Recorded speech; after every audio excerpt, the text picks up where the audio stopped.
CREA São Paulo, Conselho Regional de Engenharia e Agronomia do Estado de São Paulo, apresenta CREAcast.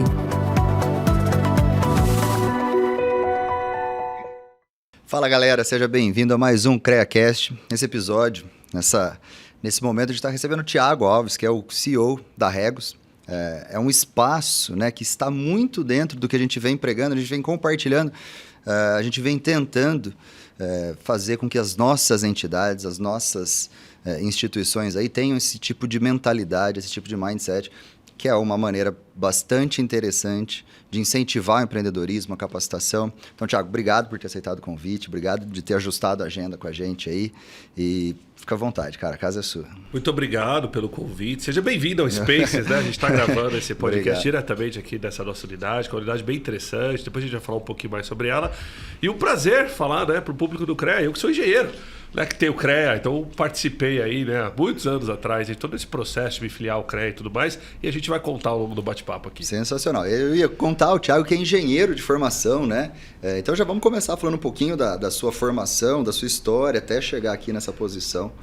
E o sucesso que você obteve na carreira de empreendedor ao longo aí da sua trajetória. Tá ótimo. Bom, eu vim morar em São Paulo muito novo, com 11 anos de idade, né? Sou mineiro, vim de uma cidade muito pequena. Cheguei em São Paulo, nessa selva de pedra, chama Bom Jardim de Minas.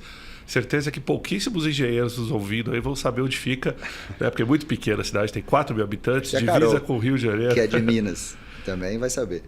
Pode ser. E lá tem só queijo, doce de leite, é o que tem na cidade. Cachaça. E cachaça, isso é verdade. Uma igreja, 4 barzinhos. Mas eu vim morar em São Paulo e eu sempre me interessei pela área técnica, né? Minha mãe sempre incentivou. Eu acabei estudando no Liceu de Artes e Ofícios, onde eu fiz o técnico em mecânica, meu primeiro contato com a área técnica ali. E ao mesmo tempo eu fiz Senai eletrônica, né? Então eu ingressei no mercado de... técnico mesmo, técnico, né? Naquela época o ensino técnico ele era separado do ensino médio, né? De uma maneira bem diferente de como é hoje. Então foram 2 cursos bastante completos e era muito interessante porque no começo dos anos 90 o ensino médio técnico, né, a gente não chamava desse nome, mas ele era garantia de empregabilidade, né? Se você fizesse qualquer curso desse, você tinha 99% de chance de sair empregado. E é o que as pessoas buscavam. E eu entrei, fiquei ali, né, uns 4 anos em cada curso desse e trabalhando à tarde. Então eu ia de manhã cedo para o Senai, trabalhava à tarde. E à noite eu frequentava o liceu. Então foram anos assim, muito interessantes, né? Desde pequeno tive esse lado mais empreendedor. Eu já fiz de tudo, viu, Vinícius? Eu já trabalhei em provedor de internet. Eu já fui técnico de manutenção de equipamento odontológico. Arrumando, isso mesmo, gente, que vocês estão aí ouvindo, cadeira de dentista, tá? Então, arrumei muita cadeira em São Paulo. Já fui instalador de sulfilme, trabalhei em oficina mecânica. E isso era o que eu tinha que fazer na época, né? Meu pai, nós éramos em 3 filhos, meu pai não tinha ainda condição para pagar estudo para todo mundo. Como eu fui para o estudo público, meus irmãos estudavam no particular, mas eu já tinha esse viés técnico. A carreira veio na sequência. Aí você chega na posição que você está hoje, a pessoa vai falar assim, cara, você teve sorte, hein? A sorte era uma mala de 20 quilos de ferramenta que saía comigo todo dia, 6 horas da manhã ali na Vila Mariana para estudar. Mas eu brinco muito que o ensino técnico, ele me trouxe uma abertura de leque, uma abertura de mindset muito grande mesmo. A gente, naquela época, imagina, a gente estava vivendo a digitalização, né? Começo dos anos 90, ninguém falava de internet, de e-mail, de computador. O meu primeiro curso de AutoCAD foi AutoCAD R5, tá? Para os engenheiros nos ouvindo aí que já estão vivendo 20 anos de evolução do AutoCAD. A gente não tinha nada disso. Eu tive aula em plana, eu tive aula em fresadora, tive aula em torno mecânico, né? Então isso é raiz total. Exatamente. Os saudosistas aí que falam muito sobre isso, né? Falam muito sobre essa mudança do ensino, das ferramentas, de todo o suporte que hoje os estudantes de engenharia têm, a diferença. Não, totalmente diferente. E eu acabei emendando, né? Então na sequência era o que era mais esperado, né? Você fez curso de mecânica e eletrônica, eu já emendei para um tecnólogo em processo de produção, complementei engenharia mecânica, um pela FATEC e o outro pela Unesp. Só que eu nunca fui um cara técnico ao ponto de falar, vou fazer uma função técnica numa das empresas e tudo mais. Vou seguir carreira nesse... Eu sempre gostei de gestão de pessoas. Eu sempre gostei de me envolver no problema das empresas e estar buscando solução. E aí, em 1999, no meu primeiro ano de faculdade, eu ingressei no mercado de serviços imobiliários. Eu fui trabalhar numa multinacional americana que chamava Cushman Wakefield Seiko naquela época, que administrava prédios. Então imagina que Faria Lima estava começando a bombar, a Berrini, né? Com empreendimentos comerciais nascendo em São Paulo, né? Todo esse eixo da Zona Sul aqui crescendo, e uma consultoria americana chegando no mercado. Eu entrei lá como segurança noturno, né? Eu sou um cara grande, 2 metros de altura, é fácil arrumar emprego de segurança, só para um terno você já está contratado. E eu entrei como segurança noturno, fiquei 1 ano e meio como segurança noturno, e na área de segurança noturno eu fui trabalhar na central de operações. Então eu fiquei na central de operações mais 1 ano e meio, administrando o prédio. Então qual era o meu dever, minha tarefa ali? Minha tarefa era, muitas vezes, regular o ar-condicionado, onde estava o elevador, conversar com a central de emergência, conversar com o condômino. E aí eu falei, cara, esse é o mercado que eu quero me especializar. Fiquei mais 1 ano e pouco ali, fiz alguns microcursos na época. Em menos de 2 anos eu já estava como gestor predial, então eu cuidava do prédio. E hoje eu volto nesse mesmo prédio, 21 anos depois, e temos lá 2 andares da Regos, que eu vou como, né, locatário dessa vez, né, nesse mesmo prédio, um AAA da Faria Lima. E é engraçado que eu volto lá, eu vou na mesma central de segurança, cumprimento o pessoal, tá? Porque eu comecei lá, né? Foi um dos meus primeiros empregos assim da vida adulta. E essa foi minha escola, né, para entrar no mundo dos negócios. Aí eu fui trabalhar no Grupo Seiko, para quem lembra do Ricardo Semler, que era um grande empreendedor dos anos 80, escritor de livro, né? Ele tinha várias empresas famosas, e a Seiko foi minha escola de business. Lá eu fui estagiário de finanças, diretor comercial, cuidei de operações, foi o cara que desenhou o uniforme de equipe, eu montei ordem de serviço, eu fiz sistema. Sim, tipo, a gente precisa montar um sistema. Quanto custa? É caro. Vamos aprender a fazer. Fui lá fazer um curso de Access para fazer um banquinho de dados para a gente fazer. Eu sempre fui muito fã de tecnologia, eu uso tecnologia bem, então eu usava isso a meu favor. E aí na Seiko crescemos bastante. Eu fui funcionário número 2 de uma empresa que chamava Manutenção Volante na época. Essa empresa vai ser vendida 5 anos depois para um grupo dinamarquês com 3.500 funcionários. Eu já era executivo-chefe dela. E aí eu ingressei no mercado mundial. Então a ISS, que é uma empresa que já não está mais no Brasil, mas na época tinha uma presença muito forte aqui. Eu fui trabalhar na América Latina, eu fiquei em Portugal e Espanha uma época, cuidei de toda essa região. Em 2010 eu fui para Johnson Controls, que é uma empresa americana, uma multinacional gigantesca, minha experiência de multinacionais, assim, também cuidando de América Latina, mas uma empresa muito focada em processos de produção. Para quem não sabe, a Johnson fabrica bateria de carro, como a Eliar, a Cedelco, banco de carro, Banco Recaro, interior automotivo, fabrica ar-condicionado, Hitachi, York. Então, assim, voltei para aquela área mais técnica, né? Só que não era muito o meu negócio, né? E aí, em 2015, a gente crescendo na época com a Regos, e a gente usava a Regos de escritório, todo mundo, e eu estava tentando crescer ainda mais com a Regos, e acabei conhecendo o fundador da Regos, numa história muito engraçada, porque eu estava tentando resolver um problema. Eu falei, olha, estou tentando achar alguém aqui para resolver o meu problema, não achei ninguém, se estiverem precisando de alguém para resolver o problema, conte comigo. E eu vim parar aqui 4 meses depois. E aí eu comecei com o Latam, mas hoje eu lidero a empresa no Brasil. O Brasil é muito grande, a gente reporta direto para a Europa, para você ter uma ideia. São 126 países a empresa opera, 1.000 cidades, 3.500 unidades do mundo, e o Brasil é considerado uma operação grande, tanto que eu reporto direto para a Europa, enquanto o resto da América Latina reporta debaixo dos Estados Unidos, né? E Estados Unidos reporta para a Europa. Então a gente tem uma operação muito consolidada aqui, 25 anos de mercado, muito interessante. E aí estou aqui já há 6 anos, né, vivendo essa revolução dos espaços de trabalho, né? Eu brinco que um dos meus trabalhos, um dos meus legados é popularizar a palavra coworking, né? Porque hoje, se eu falar para você coworking, você já sabe que é espaço compartilhado. Não interessa do que é. Se falar coworking de engenheiro, todo mundo vai saber o que é. Coworking de advogado, todo mundo vai saber o que é. Mas 5, 6 anos atrás ninguém sabia. Sim. Né? Então, é muito recente, né? É um legado que a gente está deixando, Exatamente. essa popularização, essa democratização, né, para ser mais justo, do conceito do compartilhamento de espaço, de ativos. E que hoje está tão na moda e que provavelmente é a saída de muitas empresas agora no pós-pandemia, compartilhar os seus ativos para reduzir custo, para buscar mais eficiência e essa nova economia, essa economia 4.0 e tudo mais. E aí, só para encerrar aqui, para não falar muito de mim, já falando, né? Mas eu gosto tanto de tecnologia, sempre fui envolvido com isso, com gadgets, com tal. E eu tenho uma característica que eu fui um dos primeiros donos de carro elétrico no Brasil. Sério? E eu lembro que quando eu comprei meu primeiro carro elétrico, eu fui o dono de carro elétrico número 33 do Brasil.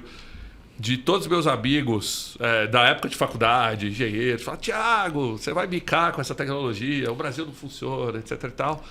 E hoje, 6 anos depois, eu trabalho em parceria com a Audi do Brasil como embaixador deles para veículos elétricos e mobilidade sustentável. E esse boom de carro elétrico que a gente está vivenciando no dia de hoje também tem um pouquinho do meu dedo aí, criando a Associação Brasileira de Proprietários de Veículos Elétricos e trazendo muita regulação para esse mercado. Pra você ter uma ideia, o Dia do Carro Elétrico na cidade de São Paulo foi promulgado em uma das minhas unidades em 2018, quando a gente organizou o encontro. São Paulo não tem rodízio para carro elétrico, que foi um trabalho da associação a qual eu ajudei a fundar. Então, se tem uma série de benefícios desse legado da mobilidade sustentável, também tem um pouquinho do meu dedo ali. Pô, que bacana, parabéns, puta história, puta referência aí, além da graduação, da formação em engenharia, mas essa multidisciplinariedade que você passou durante toda a vida, né? E sempre enfrentando desafios, sempre buscando solucionar problemas, lidando com pessoas. E a gente conversou um pouquinho antes, né?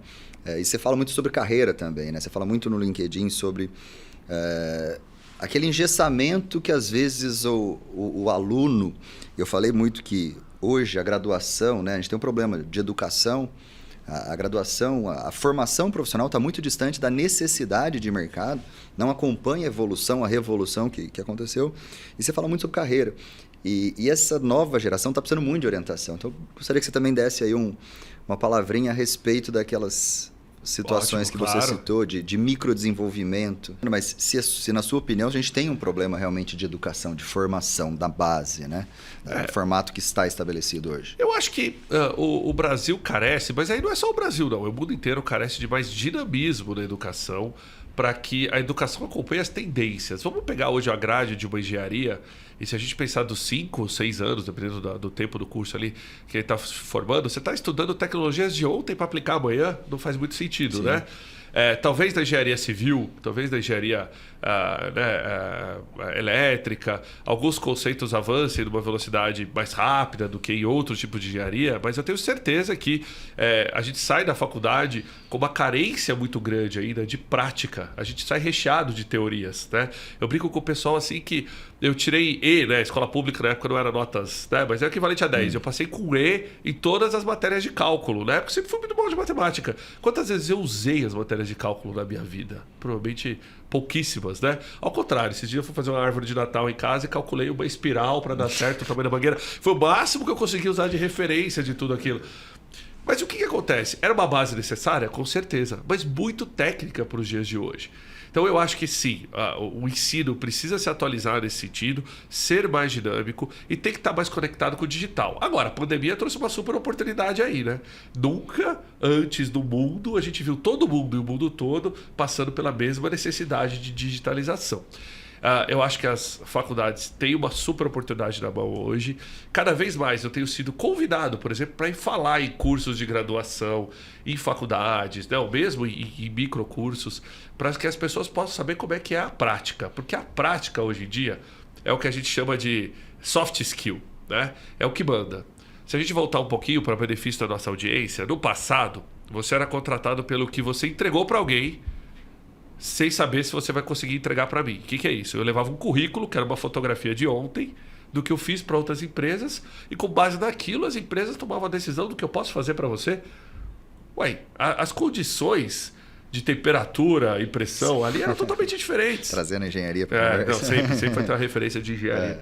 Mas as condições eram totalmente diferentes, né? Então, isso hoje em dia não faz mais sentido. Eu não quero saber o que você fez para outra empresa. Eu quero saber quais são as capacidades e as características e os soft skills que você tem, né? As suas habilidades soft, a gente vai falar um pouquinho disso, para você entregar aqui, dentro do que eu preciso.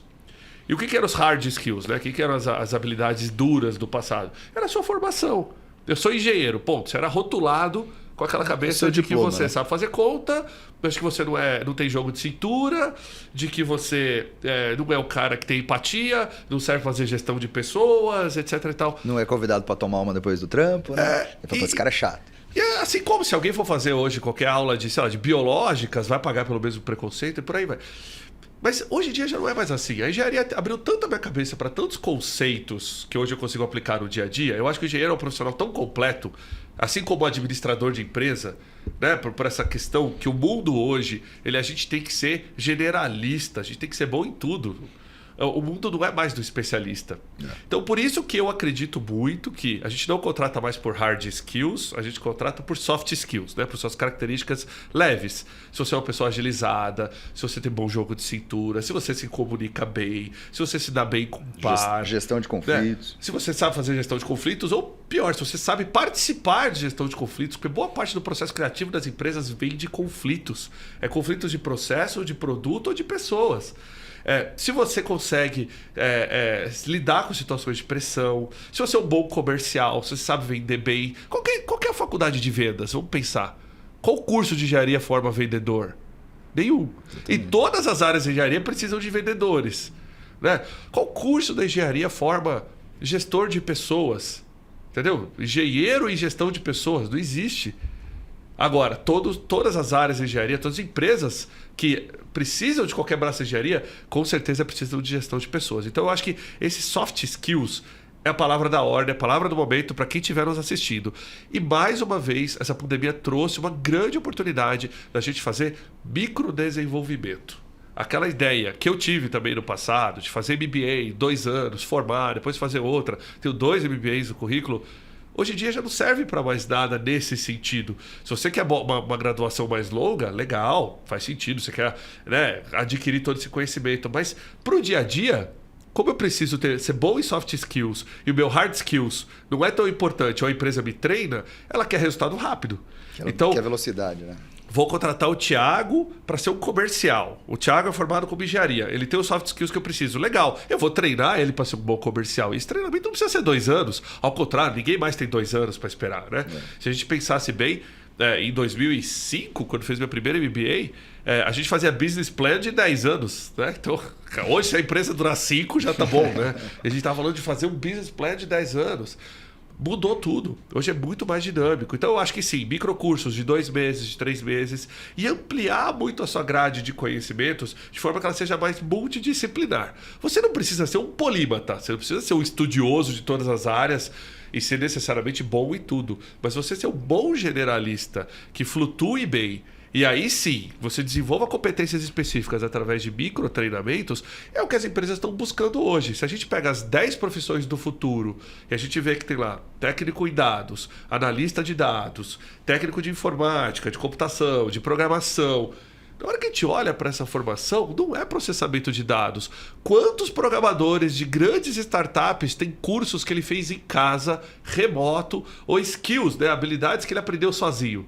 E hoje ele ganha um bom salário e trabalha em grandes empresas. E o que ele fez na faculdade ou o que ele fez de MBA não quer dizer nada. Porque dentro da tecnologia da informação hoje, vale muito o conhecimento generalista dele de programação e ele ser especialista em determinados pontos. Então, se eu sou um cara que cuido de uma programação XPTO, de uma fintech, e a minha responsabilidade é o meio de pagamento, o Pix, opa, me especializei ali, legal, mas eu tenho que conhecer a cadeia inteira da fintech. E não tem nenhuma faculdade hoje de meio de pagamento, não tem nenhuma faculdade hoje para te ensinar o Pix. Né? E provavelmente nas faculdades que a gente está falando hoje de economia, de processamento de dados, em nenhum momento a gente está abordando essa tecnologia que já está aí sendo utilizada por mais de 60% dos brasileiros. Então, esse dinamismo de hoje faz com que profissionais se reinventem. Uma dica para o pessoal, né? Eu falo muito de carreira no LinkedIn porque eu ouvi uma vez uma frase que me marcou. A gente tem que evitar que o nosso currículo vire um spam. Mandar currículo por aí, né? O objetivo de que vou mandar 100, vai que 5 me chama, 2 eu vou para entrevista e 1 me contrata, seu currículo virou spam. E currículo que vira spam, ele causa uma frustração pessoal tão grande que você vai até para essas entrevistas e tudo mais já derrotado. Sim. Já derrotado, né? Então, o processo de entregar currículo é um processo de venda. Você prospecta, você trabalha o lead, você cria relacionamento, você engaja e depois você se vende. Essa é a grande diferença. Quando você olha... Hoje, quem conhece de venda não fica desempregado. Toda empresa precisa vender. Você conhece alguma empresa que não precisa vender? Todas elas. Todas. Tem aquela que faz a venda passiva, que os clientes vão até ela, e tem a que faz a venda ativa, ela vai atrás de cliente. E tem o que faz os dois, né? O modelo híbrido. Só que toda empresa precisa vender. E começa com a venda no RH. Né? O processo de contratação é uma venda. Se vender, né? Se vender, mas cada vez mais eu faço muitas contratações aqui dentro e a gente sempre busca, né?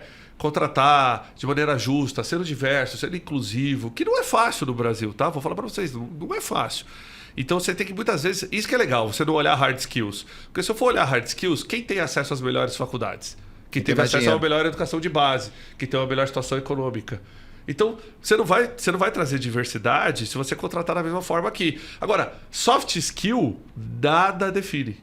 Nada define se você tem um bom jogo de cintura, entendeu? Eu conheço pessoas maravilhosas que tiveram aí uma educação primária básica, talvez até deficiente, passaram precária, muita dificuldade na vida e que hoje são melhores vendedores que a gente tem. São dos melhores comerciais que a gente tem. Então, essa relação está mudando. E está mudando na cabeça dos RHs. Não, essa maneira de enxergar, e devido a todo o ambiente que a gente vive hoje, essa evolução, eu acredito, em como contratar pessoas, democratizou os processos seletivos, né? Hoje, a gente também roda diversos processos seletivos lá dentro e realmente os soft skills são o grande diferencial para você realmente trazer alguma coisa diferente, né? Lá são 350 mil profissionais registrados hoje. O Thiago, um dos engenheiros que está lá registrado. A gente tem 95 mil empresas registradas, né? Então a gente tem um ambiente que é muito interessante do ponto de vista de informação. Então você tem desde a cidadezinha de 5 mil habitantes ali, que tem o profissional, que às vezes está muito distante dessa realidade, ele está muito longe dessa revolução que está acontecendo, por mais que a informação ela está muito democratizada, e você tem aqui a grande maioria dos profissionais registrados estão aqui em São Paulo e vivem num ambiente mundial praticamente dentro de uma cidade. Então, compartilhar esse tipo de informação, Thiago, é muito bacana. Você consegue atingir e trazer luz para uma característica que dificilmente ela vai mudar daqui para frente. E você trouxe um ponto muito interessante, assim. Nunca antes a gente tem uma oportunidade tão grande para ser flexível na contratação igual hoje. Se a gente pegasse quando eu estava fazendo lá faculdade, escola, qual que era o plano de sucesso de uma pessoa? Era você estudar, formar, arrumar estágio, fazer carreira numa empresa, depois você... Casar, ter filho, morrer. Vai crescer, exatamente. Casar, ter filho, morrer e você ia fazer uma carreira de 30 anos na empresa. Isso era um sucesso. Se eu falasse para o Thiago de 1980 que ele ia ser contratado por job, que talvez ele ia ser um executivo para uma empresa A e durante a semana a empresa B ia contratar ele para dar uma palestra e que no final de semana a empresa C ia contratar ele para ser um influenciador digital e que talvez na segunda-feira à noite ele ia conectar numa live para palestrar sobre um tema... Talvez eu ia falar assim, cara, não, isso não ia existir. E é isso. Essa é a minha realidade de hoje. E quando as pessoas estão estão na cidade pequena e acham que não tem oportunidade, ela está olhando da perspectiva errada. E antiga, né? Antiga. A tecnologia hoje faz com que esteja todo mundo jogando no mesmo campo. Eu contrato hoje posições virtuais onde não interessa onde a pessoa está. São Carlos, Ribeirão Preto, Uberlândia ou São Paulo, não muda nada. Se a função que ela vai desenvolver é virtual, é remota ou é híbrida, tanto faz, mas onde eu não preciso mais ver a pessoa, estar com a pessoa para que ela desenvolva aquele papel, deixou de ser importante. Ao contrário, passa talvez ser até um diferencial. Por quê? Se essa pessoa mora numa cidade com custo de vida mais baixo, com a melhor qualidade de vida, menos tempo de trânsito, talvez ela consiga ser até mais produtiva. Sim, mais eficiente. Mais eficiente. Então, por exemplo, a minha esposa é advogada, ela faz só divórcios para mulheres, só de causas femininas. E ela tem vários correspondentes que são advogados que ela não conhece, que ela contratou remotamente na pandemia, porque acho que todo mundo deve saber, durante a pandemia, né, o número de divórcios subiu um pouquinho, né, durante esse período. Questões básicas. Passaram a se conhecer, né? Descobrir, nossa, tem uma pessoa em casa. É, né? Verdade. Mas, por exemplo, ela viveu esse boom da pandemia. E ela fala, Thiago, mas como é que eu vou contratar um advogado para ser meu representante? Porque pensa, o quão específico é você falar de defesa da mulher, direito da mulher, causas femininas, você já tem que ter todo um hall de formação grande. E aí você vai terceirizar esse atendimento, que é um atendimento pessoal, para uma pessoa lá no interior sei lá, de Goiás.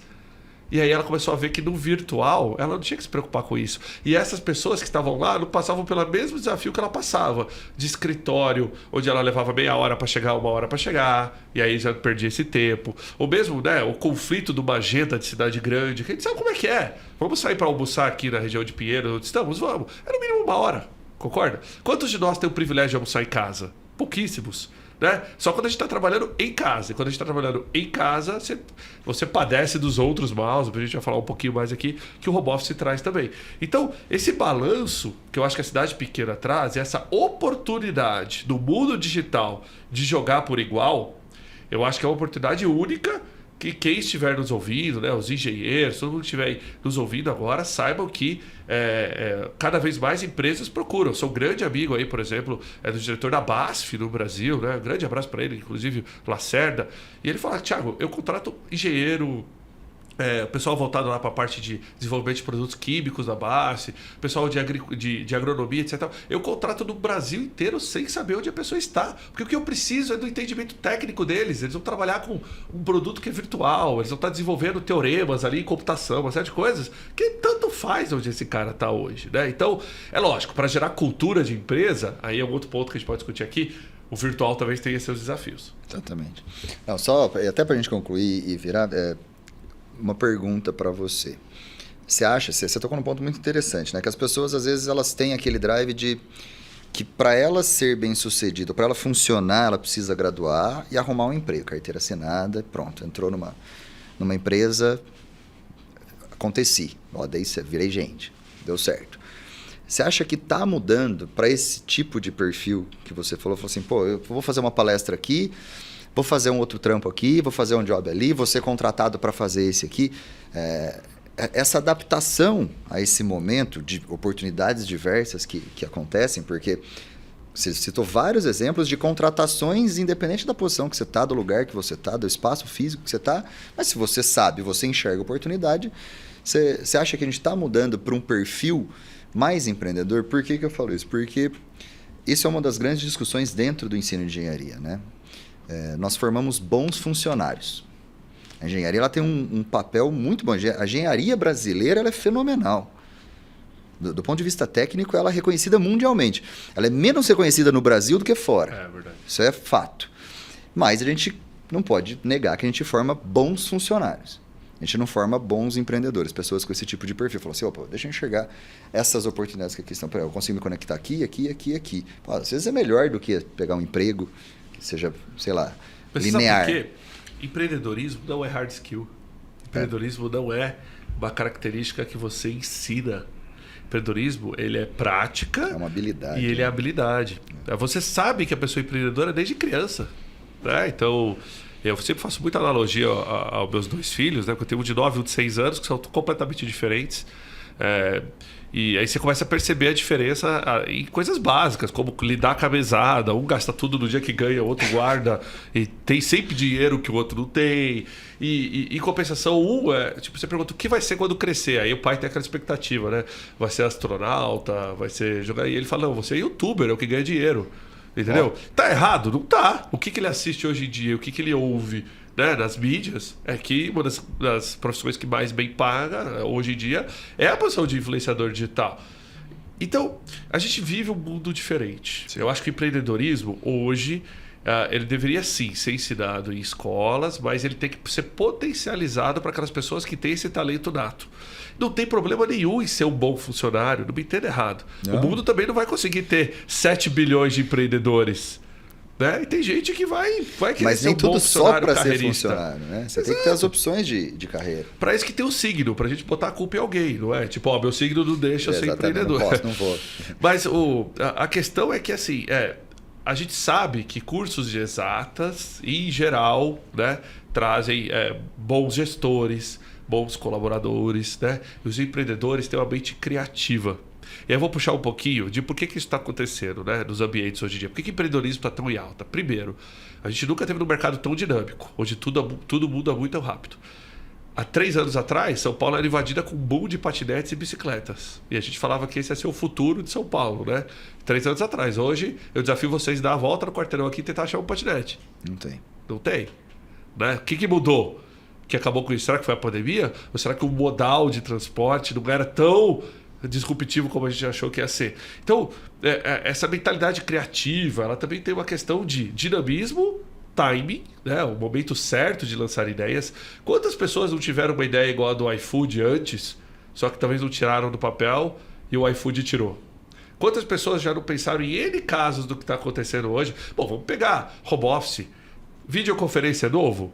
Não. Escrivania em casa é novo? Não. Internet em casa é novo? Não. Bater o ponto remoto é novo? Não. Por que o home office não foi aderido em massa antes, se é tão bom? Entendeu? Teve o seu time para isso acontecer. Tá certo que foi um time que veio junto de uma crise sanitária, né? O home force. Obrigatório. Mas, ou hell office, né, como alguns chamam. Mas a gente tem que ter o timing certo para o empreendedorismo. Agora, a gente vive num mundo do clash de gerações. O que é isso?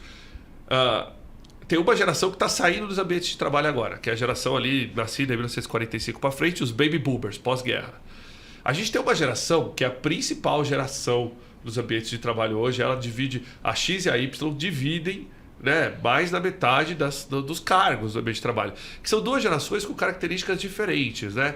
Quem nasceu ali dos anos 60 até 1980, que hoje já está com seus 50, 60 anos de ambiente de trabalho, é uma geração que está acostumada com esse plano de carreira que a gente comentou aqui.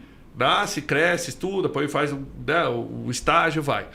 Os millennials, né, que nasceu a partir dos anos 80, ou seja, chegou no ambiente de trabalho da virada do milênio, dos anos 2000, é uma geração que viveu a transformação digital. Mas ela conhece o mundo analógico. A minha geração é essa. Eu sei o que era assistir TV preto e branco, uma TV analógica, a gente viu a TV digital, a gente viu o streaming, né? A gente viu a internet conectada por modem. A gente esperava pausar a internet à noite para pagar menos pulso, lembra disso? Isso entrega a idade, né? E aí, conectava nas BBS. 24, tinha os modems de 24, depois 36, o de 56, você fala, agora cheguei lá. Já veio o Speed, a DSL, você fala, agora vai. E agora vai. Então, assim, a gente viveu essa mudança de chave. Então, você ia alugar uma fita na Blockbuster, né? Olha só que coisa antiga, né? Alugar uma fita. E se você não devolvesse a fita rebobinada, ali, você pagava uma multa. Eu sou do interior, né? Eu sou nascido em Mogi Guaçu. Lá não tinha Blockbuster, lá era 100% vídeo. Então, competidor, aí tinha a mesma regra, né? E hoje, se você vai carregar ali no Netflix ou em qualquer serviço de streaming, na Amazon, etc., e o vídeo demora mais que 10 segundos para carregar, você já acha que tem um problema no streaming, você vai lá, reseta o modem, acha que a internet está ruim. A gente viveu essa transformação. Sim. E mais do que isso, a gente viveu essa mudança de paradigma de qualidade prestada. Só que a geração Z, que é a geração que chegou nos ambientes de trabalho desde 2016, que é quem nascido ali mais ou menos nos anos de 95 para frente, é uma geração que já é nativa digital. Sim. O imediatismo e o tipo de consumo dessas gerações são diferentes. Só para te dar uma ideia, se a gente perguntasse para a geração dos millennials, né, nascida a partir de 1980, o que você quer fazer com o seu dinheiro? A resposta é ser viagem, né? Quero experiência. Se eu perguntar para a geração Z, que é essa geração que está com 20 anos hoje, o que ela quer fazer com o dinheiro dela? Produto de beleza e eletrônico. Por quê? Porque hoje em dia, né, quem não quer ter um bom celular, quem não quer ter um bom tablet, quem não quer ter uma boa internet, né, e consumo de beleza. As marcas estão migrando. Se você conversa com todos os presidentes de empresa voltados aí para produtos de beleza, eles vão falar, cara, nosso público hoje tem 18, 15 anos. Não é mais a pessoa de 50, 60, igual era no passado. Porque antes, a pessoa de 50, de 60 é que detinha o poder aquisitivo. Hoje não, o poder aquisitivo está diluído. Então, essas mudanças dos ambientes de trabalho faz com que o engenheiro esteja deslocado em qual geração ele pertence e que tipo de serviço que ele presta nessa cadeia como um todo. Você quer ver? Vou trazer um conceito para o pessoal pesquisar aí. As a Service, como um serviço. O mundo está migrando para as a Service. Você já compra a internet hoje como um serviço na sua casa. Você já pode alugar um carro como serviço. Você já pode usar um escritório como serviço aqui no coworking. Mas e o serviço de engenharia? Ele deve cobrar da mesma forma, né? Eu pago lá, recolho a RT da mesma forma, né? Eu cobro a hora do produto, ou faço o custo do projeto de engenharia da mesma forma. Será que não vai chegar no dia onde, sei lá, eu vou construir uma casa, eu vou contratar o projeto como um serviço? Ou de aquele engenheiro tem X anos que ele vai me prestar aquele serviço e aquela consultoria, e em vez de receber spot uma vez por aquele projeto e nunca mais ver minha cara de novo, ele vai manter o relacionamento comigo durante o tempo? Será que a gente não vai viver também a economia da gourmetização do as a service, né? Se a gente for pegar um brigadeiro de rodoviária custa R$1, esse mesmo brigadeiro num shopping aqui na Vila Olímpia vai custar 5, e se ele tiver embaladinho no plástico, com plástico presente numa brigadeirinha gourmet, custa 12, é o mesmo brigadeiro, certo? Talvez com pequenas variações, mas o custo é o mesmo. Aonde está a gourmetização, vou colocar esse termo aqui, né, dos serviços de engenharia? Entendeu? Essa diferenciação, como que eu estou agregando valor no serviço de engenharia para que o meu cliente, né, o cliente do engenheiro, perceba esse valor agregado e pague mais por ele. Vou te dar um exemplo. Eu recentemente fui contratar instalação de energia fotovoltaica para minha casa, né? E eu fiquei pasmo de ver como todas as empresas que operam nesse mercado operam igual e com os mesmos vícios.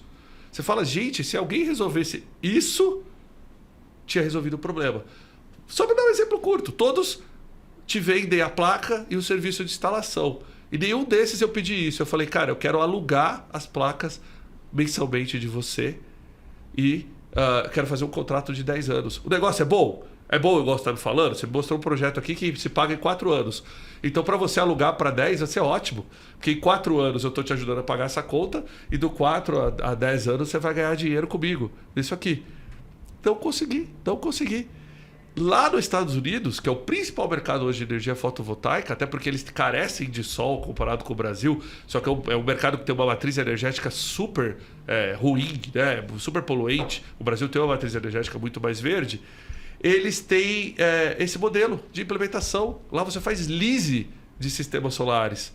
Então eu quero ter um sistema solar na minha casa por 10 anos. E se eu não for morar nessa casa? Eu não sei se eu vou ficar nessa casa 20 anos, porque eu vou comprar um produto que tem um business case de 20. Então, eu acho que chegou o momento da engenharia começar a olhar para a economia criativa, economia colaborativa, para esse modelo do as a service e tentar trazer um viés mais empreendedor para os serviços de engenharia. Não tem nada de errado para isso, né? Não tem nada de errado de ser um bom engenheiro mecânico, de ser um bom engenheiro civil, de ser um bom engenheiro projetista, não tem nada de errado.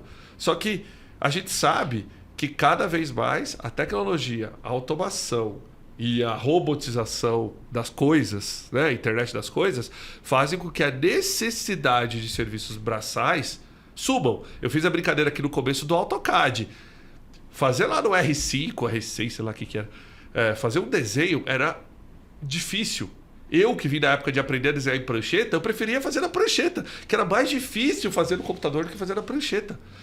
A turma de engenharia que tem hoje, eu duvido saber usar uma prancheta com régua, paralelo, etc. Ao contrário, o software, você joga um modelo em duas dimensões, ele já rebate para 3D, ele já gera um render, você já faz isso numa modelagem. Então, assim, as ferramentas vão evoluindo rápido. Então, se o engenheiro não perceber essa evolução, vamos pegar a engenharia civil, cálculo de laje, cálculo de concreto, cálculo de ponte, cálculo de uma série de coisas que o computador hoje faz esses cálculos. Né? Talvez vai chegar um momento que eu não preciso do engenheiro civil para fazer cálculo, eu preciso do engenheiro civil muitas vezes para ter a ideia de qual é o melhor projeto. Por que a arquitetura cresceu tanto nos últimos anos? Né? Quando a gente pega a profissão do arquiteto, tinha uma época, né, que a gente na minha época o CREA ainda tinha as duas, né? Foi em 2000 e... Até 2010. 2010 separou, né? Na minha época eram os dois. E a gente tinha aquele bullying interno, né, entre os dois. Só que... Por que a arquitetura, a gente viu um crescimento tão grande da arquitetura nos últimos anos? Porque o que a arquitetura trabalha muito, né? A questão do conceito, a questão da experiência. Né? Eu brinco que eu vou em muitos escritórios de arquitetura. Como esse espaço que vocês estão aqui foi desenhado por um escritório de arquitetura? Onde o arquiteto me vende um projeto com todos os cálculos, a engenharia, a obra, tudo pronto. Turnkey. Viro a chave, eu pago tudo para ele, eu entro no dia com tudo pronto, até a louça do café do local. Exatamente. Esse é um diferencial absurdo. Se eu fosse pegar há 20 anos atrás, onde eu ia ter que contratar um projeto com um, gerenciar a obra com o outro, comprar os materiais do lado de cá, mudou. E vou te falar mais. Hoje eu consigo construtoras, incorporadoras, onde eu não pago nem R$1. Ele constrói e me aluga o prédio do jeito que eu quero, ele investindo tudo com base em contrato de performance ao longo do prazo. Então lembra que eu falei da economia do as a service? Eu consigo fazer isso em prédios hoje. Entendeu? Prédios que me são entregues da forma que eu quero para eu explorar os próximos anos. Olha que que coisa doida está acontecendo. Então eu acho que o engenheiro tem que entender esses movimentos, tem que estudar, tem que pesquisar, tem que estar ligado com centros de inovação. Coworking é um bom lugar para ele estar ligado com inovação, ver o que está acontecendo, mas não só no coworking. Tem muita coisa online disponível hoje, mas não pode ficar longe, não pode achar que não, eu já fiz minha parte, já estudei, que esse é um mal que padece o engenheiro, tá? Não só o engenheiro, mas quase todas as profissões. Mas eu acho que, por exemplo, a área de humanas e biológicas, ela se atualiza com muito mais frequência do que a área exata se atualiza. Eu não lembro quando eu voltei para atualizar conceitos de que eu estudei na engenharia. Ao contrário, zero. Né? Talvez algumas pessoas com necessidades específicas o façam, mas não é uma necessidade geral. Bacana, Thiago. Você falou do coworking aí. Como eu disse, assim, o CreaCast, né, o podcast, esse canal de comunicação que a gente criou, é justamente realmente democratizar coisas que estão acontecendo que podem servir para profissionais, para empresas, né? Eu citei ali no começo que a gente tem 185 associações espalhadas pelo estado de São Paulo. Então você pega assim, a gente tem 645 municípios no estado, temos 350 mil profissionais, 95 mil empresas, e essa capilaridade, e geralmente a unidade do CREA está dentro dessas associações. Até mandar um abraço para todos os presidentes de associação, que eles fazem um trabalho muito bacana para os profissionais na região, né? Eles se adaptam ali para saber o que o profissional precisa e por meio de parcerias com o CREA, eles desenvolvem iniciativas de capacitação, eles geram valor para o profissional, porque o CREA fiscaliza a profissão, né? São ações, finalidades diferentes. E o que eu queria que você compartilhasse com esse pessoal? Porque a gente está vindo numa linha para que eles enxerguem o que é esse ambiente, como que funciona o coworking, o que é o coworking, assim. Então, volta lá assim, no conceito mesmo e o quanto isso é bacana para as pessoas que vivem aqui, né? Que trabalham aqui, as conexões, o network, tanto que isso, esse ambiente, esse ecossistema pode ser muito interessante para esse público, para essas empresas, esses profissionais, que o espaço físico a gente já tem. A gente não tem o conceito, a gente não tem a mentalidade, a gente não tem o ecossistema. E eu acho que aqui está um baita exemplo para compartilhar com eles. Com certeza. Bom, deixa eu começar definindo, né? Então, coworking são espaços compartilhados.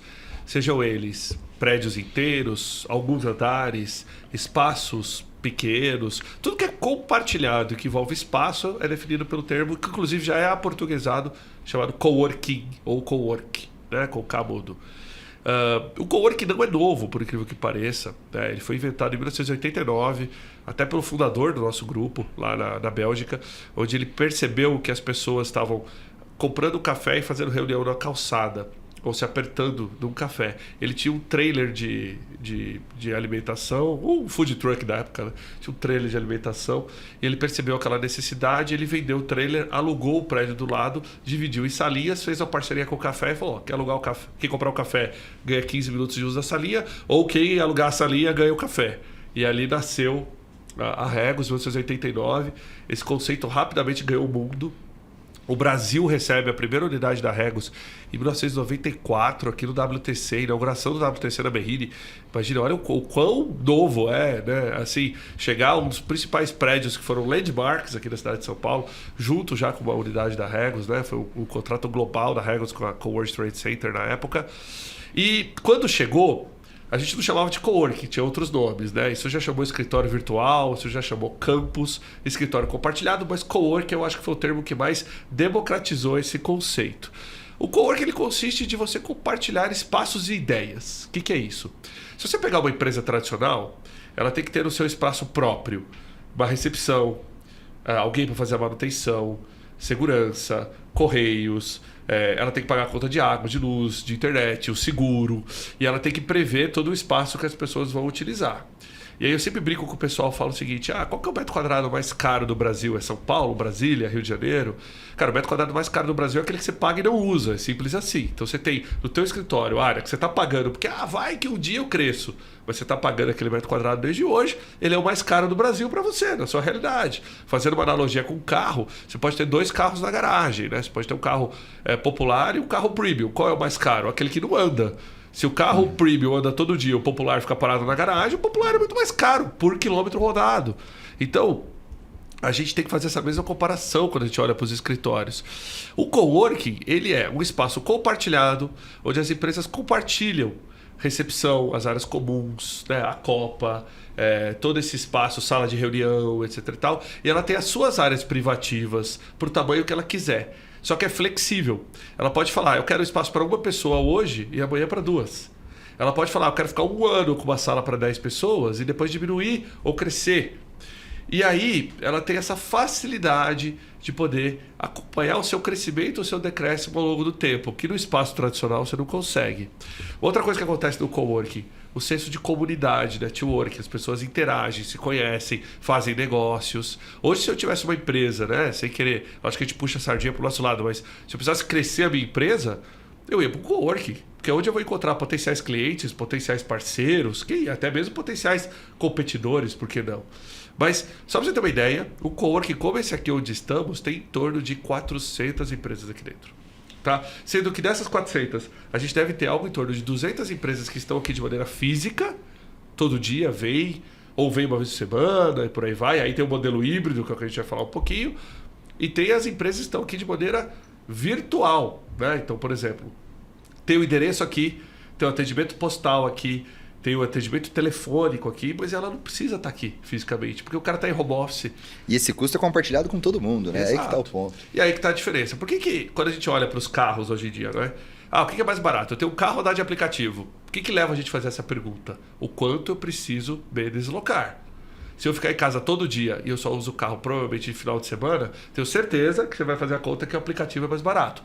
Se você usa o carro todo dia, anda 100 km por dia, e se desloca bastante, você vai começar a fazer a conta e vai ver que ter um carro próprio é mais barato do que andar por aplicativo. Demanda, necessidade, oferta, né? Custo do ativo. Então, quando a gente olha para o coworking, é um tripé. Assim, ó, pá. Agilidade. Eu preciso, tem que estar pronto agora? Legal. Coworking. Por quê? Porque o espaço tradicional não está pronto. Vou alugar uma laje em Uberlândia. Vou para lá alugar uma laje, a laje vai estar vazia. Vou ter que levar um tempo de obra, vou ter que construir esse escritório. Então, não está pronto, não entrou hoje. Certo? Menos custo, tem que ser uma modalidade mais barata. Então eu não vou carregar o custo inteiro de um escritório, eu vou carregar só da parte a qual eu ocupar. E não pode ter risco. O que é o risco do imobiliário? Risco do contrato de longo prazo, risco da manutenção, risco do seguro, né? Risco do ativo. E não pode ter investimento. Né? Então aqui no menos custo não tem investimento. Então o cliente do coworking ele vai para o coworking por quê?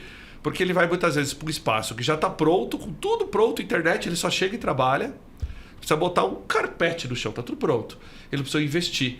Aí você fala, Thiago, mas investimento não é caro. Olha, o investimento médio do imobiliário numa cidade igual São Paulo gira em torno de R$3.000 o metro quadrado para você equipar o escritório.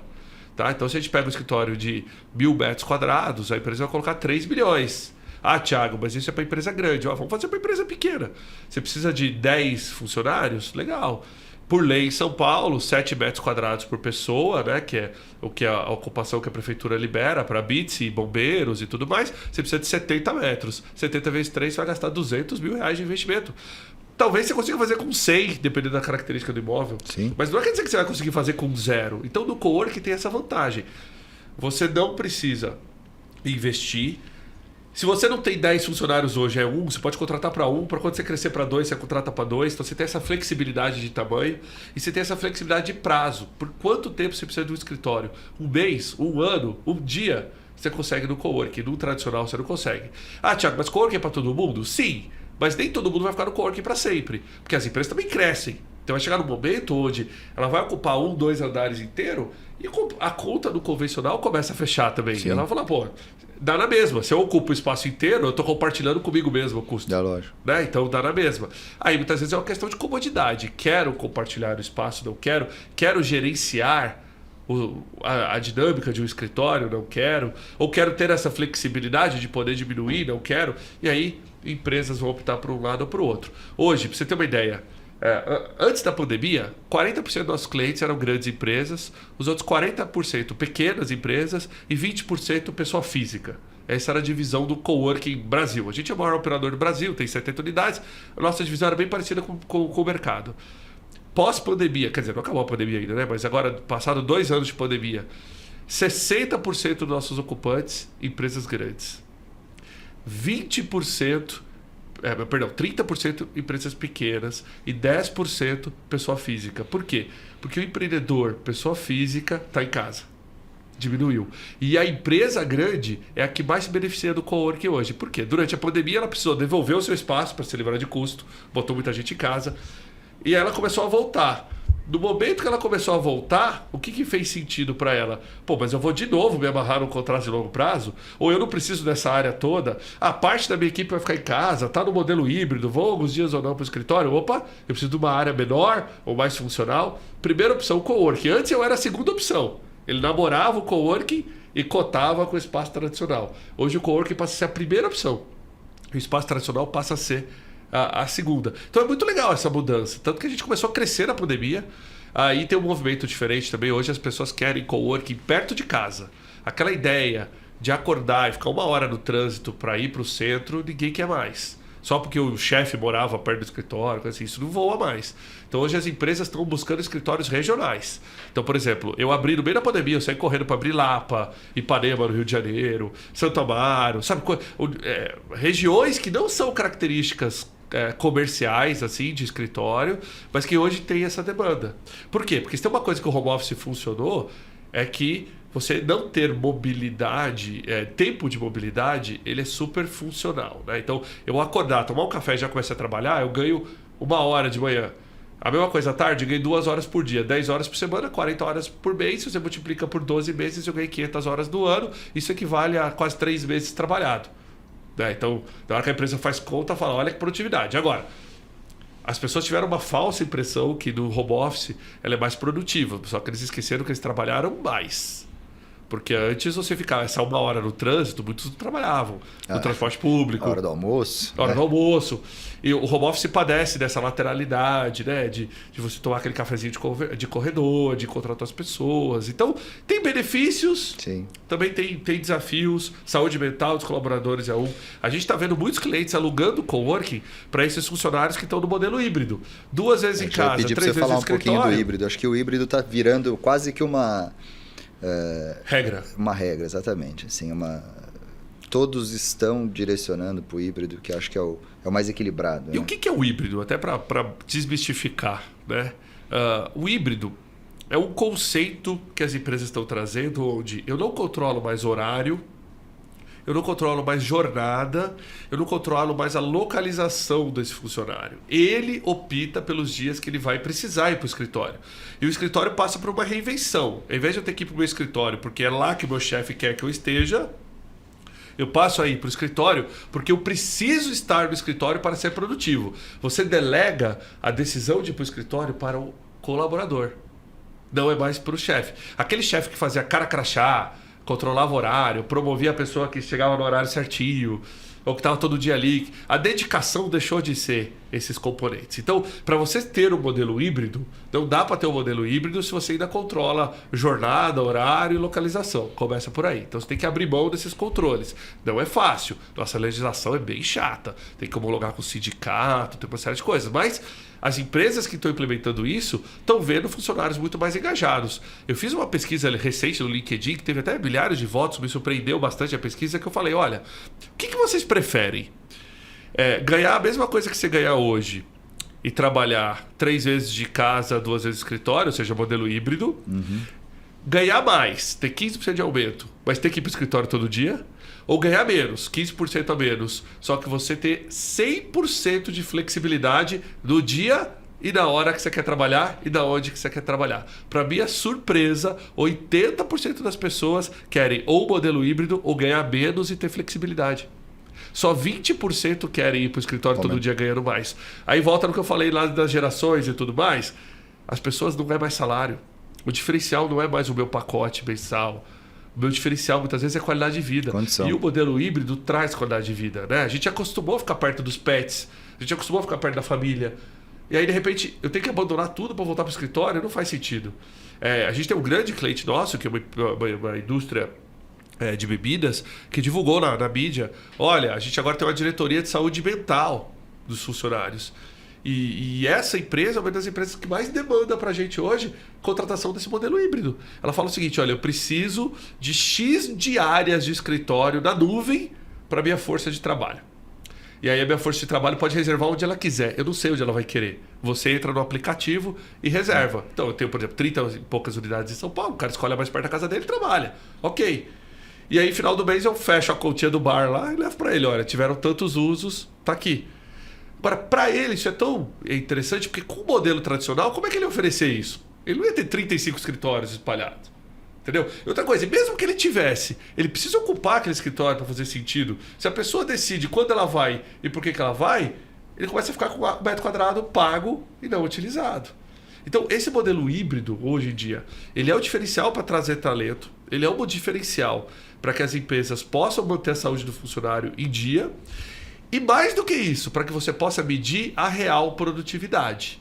Por quê? Se a gestão deixou de ser cara crachá, horário, né, o dia que você trabalha, e passou a ser performance, então eu vou trazer indicadores-chave de performance, eu vou trazer, olha, você tem que me entregar esse nível de produtividade, etc e tal, não interessa mais o que eu controlava antes. Então a forma correta de medir performance está ligado com o modelo híbrido. E isso a gente vai sentir agora, com a volta mais em massa, por causa da vacinação que avançou bem. A gente já está sentindo que muitas empresas estão voltando e vai acontecer aquela coisa que a gente ainda não sabe direito o impacto. Assim, por exemplo, qual que é a nova leva de promoção de funcionários? Se antes eu promovia aquele que era talvez mais certinho, né, mais ligado aos valores da empresa, e amanhã eu vou promover porque tem a melhor performance, eu tenho que investir muito mais em ferramentas de performance para poder medir a performance. Porque performance não é mais o horário de quanto eu trabalhei, quantas horas extras eu fiz. Os indicadores são outros. Os indicadores são outros. E eu vou te falar, ninguém sabe quais são os indicadores, porque é difícil medir performance. É fácil medir performance de produto. Eu consigo falar para você quantos copos eu vendi. Quantos copos você produziu. Quanto eu produzi. Quanto teve de refugo. Isso é fácil. Agora, se eu falar para você, quantos funcionários tiveram a saúde mental abalada para produzir esse copo? Você já não consegue. Entendeu? Ou... e como que eu faço para produzir esse copo com pessoas mais felizes? Me dá um KPI de felicidade, não existe. Né? Bom senso não tem régua. Então isso começa a ser o driver dessas grandes organizações. E vai chegar nas pequenas também, elas vão ter que buscar isso. Agora, eu acho que a gente vai viver um modelo, né, nos próximos anos muito interessante de demanda no mercado imobiliário por espaços flex, como a gente chama também, né, o nosso modelo. Porque a gente já está vendo hotel virar coworking, né, com room office. A gente está vendo oficina mecânica que oferece um coworking enquanto as pessoas esperam arrumar seu carro. A gente está vendo conceito de moradia flex, onde a parte de cima do empreendimento é moradia por aluguel, por assinatura, e na parte de baixo é espaço de coworking. Sim. Então, coworking está crescendo e está crescendo numa dinâmica tão grande, puxado pelo trabalho híbrido, mas puxado por essa questão dessa geração flex que está aí. Que se ela não tem carro e muitas vezes até, né, o seu relacionamento ali por aplicativos, com amigos e com tudo isso, se ela já tem esse nível de desapego na vida pessoal, será que no escritório ela vai topar trabalhar no tradicional? Não. Aí ela acaba indo pro flexível. Pô, Thiago, cara, sensacional. Dos pontos que eu queria abordar com você, acho que eu bati todos aqui. Tem algum que você acha importante a gente compartilhar com esse público? E aí depois, para finalizar, queria só fazer uma pergunta, uma curiosidade mesmo. Olha, eu ia sugerir para todo mundo que queira conhecer um pouco mais desse mercado de escritório flexível de visitar um coworking. Qualquer coworking, gente, entra na sua cidade, entra no seu bairro, pesquisa em qualquer aplicativo de mapa, os coworkings próximos e vá. Ou venha conhecer a Regos aqui, exato, só procurar o Thiago, que ele vai receber vocês. Fazer um day use por nossa conta, né? Vir um dia experimentar. Porque tudo que é novo gera um certo medo até que você experimente, né? E isso faz parte de qualquer lançamento com a tecnologia. Eu brinco o negócio do carro elétrico, mas enquanto você não andar no carro elétrico, você não sabe qual é a experiência de um carro elétrico. Você vai saber o que a mídia te fala, ou você vai ter aqueles seus preconceitos internos do que é. Mas até andar você não vai saber. A mesma coisa com o coworking. Visite, conheça, né? Então eu acho que o engenheiro, isso vai trazer soft skill, né? A gente precisa conhecer outras áreas, né? Sabe que... eu tenho vindo uma família onde eu acho que eu sou o único de exatas, é todo mundo de humanas e biológicas. Então eu estou acostumado na minha família a só ter médicos, né, cirurgiões dentistas, os primos, eu acho que eu era a única ovelha negra que não foi para essa área. E era tão engraçado porque você via que eles todos se relacionavam da mesma forma. O médico casa com o médico, Porque já se entende. Mas é tão legal a pluralidade que tem o coworking, a diversidade que tem o coworking. Aqui nessa unidade a qual estamos falando hoje, a gente tem desde uma das principais escolas de inovação do Brasil até um banco público aqui dentro. Olha como conflita um banco público com uma escola de inovação. Está no mesmo ambiente. A gente tem advogados, a gente tem agências de propaganda, né? A gente tem empresa de engenharia, a gente tem empresa de e-commerce aqui dentro. Olha a pluralidade de conhecimento, de troca que você consegue ter. E o universo de possibilidades de negócio. Exato. Que acontece aqui dentro. Todo dia, toda hora, todo dia, momento. Toda hora. Então eu acho isso muito legal. Eu padecia desse mal, tá? Antes, quando eu era cliente dos coworkings, antes de ser cliente dos coworkings, perdão, das outras empresas que eu achava que escritório compartilhado, não, isso é para pequena empresa. E eu me surpreendi quando eu fui e vi a possibilidade de conexões. E cada vez mais, se a gente está falando que a gente está saindo de uma crise sanitária, onde o homem está no centro dessa crise, né? E a gente espera que daqui para frente a gente vai ser mais empático, que daqui para frente a gente vai trazer o funcionário mais no centro das discussões, né? A gente tem uma série de movimentos bonitos aí, de grandes empresas, focando em inclusão e tudo mais.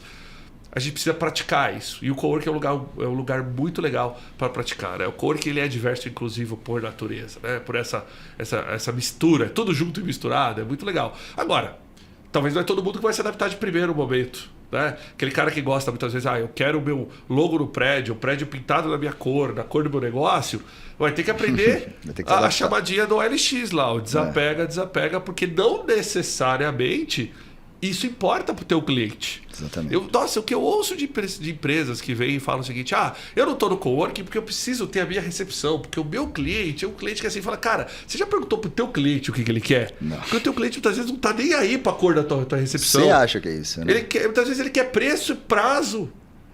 E você está achando que o cara quer a recepção exclusiva.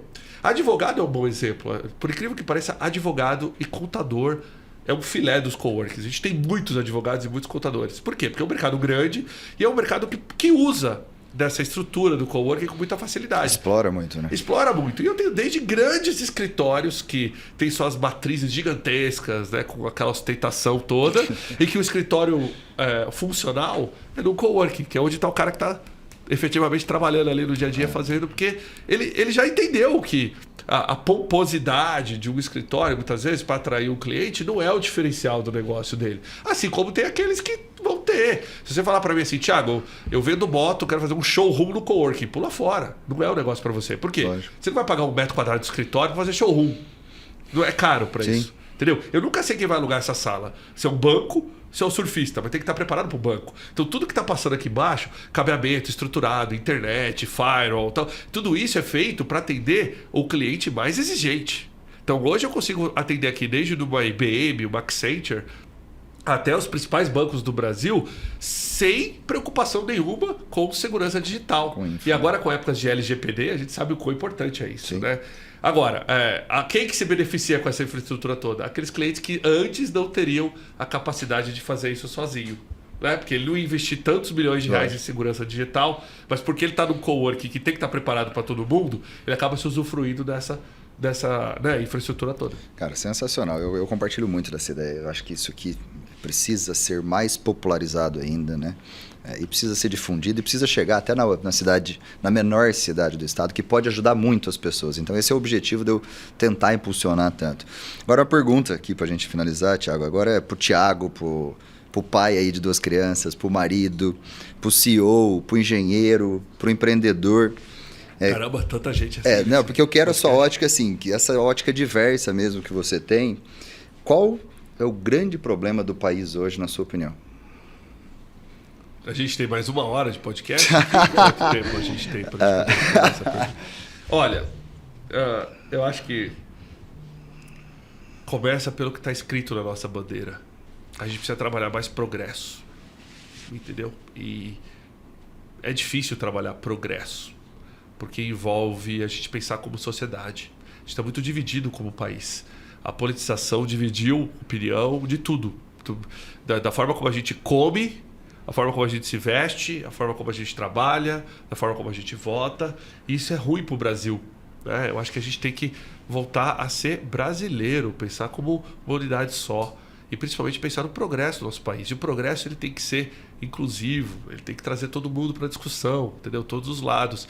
O que eu sinto é que outros países, por exemplo, eu trabalho numa empresa muito globalizada, tudo é feito fora do Brasil. Eu não tenho financeiro no Brasil, todas as notas fiscais aqui são pagas por Manila.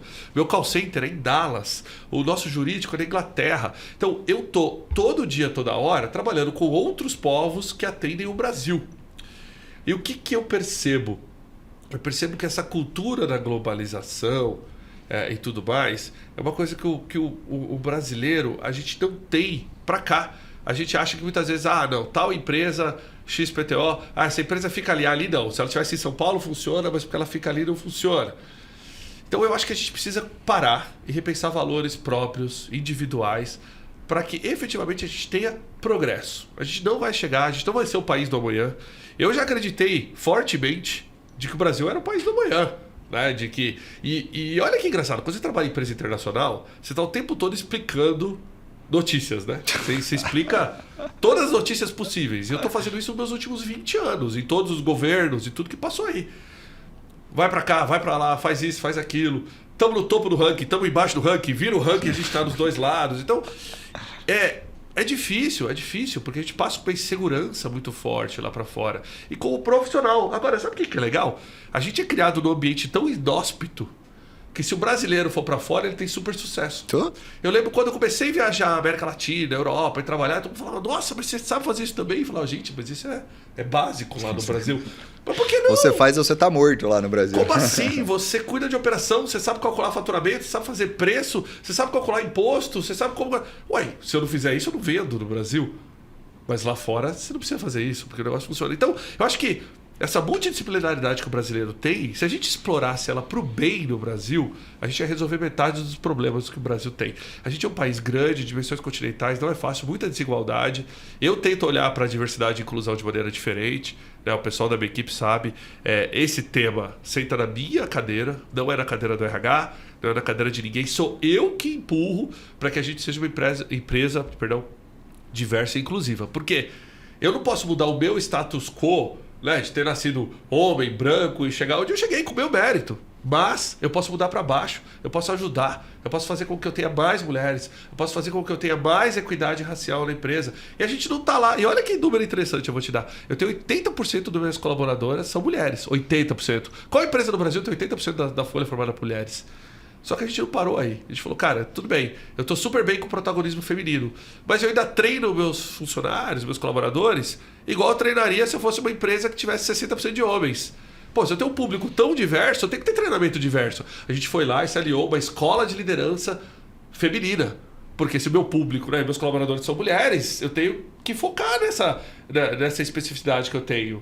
E a mesma coisa quando eu falo de diversidade, de inclusão, de trazer mais pessoas e trazer para perto, né? E ser um ambiente que seja efetivamente, eu quero que as pessoas batam no peito com orgulho e falem, cara, tenho orgulho de trabalhar na Regus, porque eles estão buscando fazer a diferença no meio ambiente, na sociedade, né? E na forma como a gente se põe. Então eu acho que se a gente olhasse para a sociedade como a gente olha para as empresas, já seria um bom passo aí. Mas eu acho que no CPF dá para fazer muito mais diferença do que no CNPJ. A gente espera que o CNPJ resolva o problema e que no CPF...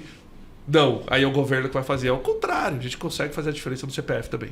Filho, obrigado mais uma vez por ter recebido a gente. Que obrigado, isso, prazer, muito obrigado. Baita conversa, pergunta respondida. E espero que vocês tenham gostado desse bate-papo. Tem muita dica bacana, tem muita coisa bacana. Eu conheci o Thiago hoje, mas foi uma conversa muito bacana, muito também do que eu acredito. Então fica aí esse conteúdo para vocês, opinem aí, surgiram os novos caminhos, novos entrevistados. Thiago, obrigado. Muito pela obrigado recepção, a todos, pelo café, também, por ter recebido a gente. E fica à vontade para conectar nas mídias sociais, quem tiver dúvida, né? Encontrar no LinkedIn, Instagram, estamos lá, né? Bater papo, como é sempre que é aberto para todo mundo. O Instagram é seu? Fala pro pessoal aí. Bom, gente, lá. só procurar por Thiago Alves, sem o H, né? Thiago Alves, e qualquer uma das mídias aí, por Regus, Space, você vai encontrar. É fácil, mais fácil do que que passar o @. O pessoal nosso aí do meu Instagram, das minhas redes também, daqui a pouco a gente vai postar as redes do Thiago também, tá bom? Galera, brigadão. Thiago, sucesso, cara. Valeu, obrigado. Parabéns. Você ouviu CREAcast, o podcast dos profissionais das engenharias, agronomia e geociências. Uma realização do CREA São Paulo, Conselho Regional de Engenharia e Agronomia do Estado de São Paulo, que você ouve no site e aplicativo da CBN e também nas principais plataformas de áudio.